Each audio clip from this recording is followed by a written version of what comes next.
Mas um dia, conversando com um amigo desse dilema, dizer, eu quero entender isso, ele falou, eu ouvi um pastor norte-americano pregar em cima desse texto.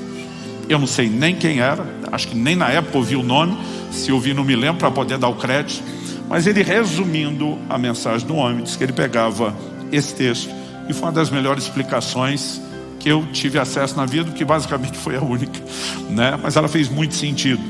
E ele diz, olha, ele trabalhou o elemento cultural. O que é o odre? Quando a gente fala disso hoje tem que explicar, na época todo mundo sabia. O odre era um cantil, uma bolsa feita com couro do animal, né? Onde eles colocavam o líquido dentro e amarravam a boca.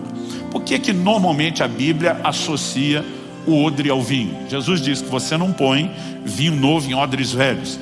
Em toda a Bíblia você vai achar uma única menção de um odre contendo água.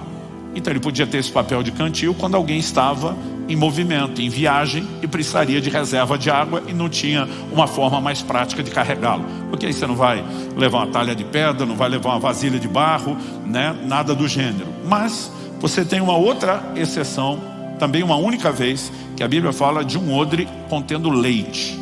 Todas as outras vezes ele está relacionado ao vinho. Por quê?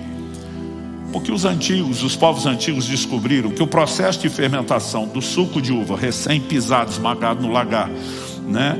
A fermentação é um processo de transformação natural com açúcar da própria fruta. Eles descobriram que quando você isola o suco da uva num ambiente como o odre, lacrado, e você limita a exposição dele a uma quantidade igualmente limitada de oxigênio, você tem controle sobre a fermentação.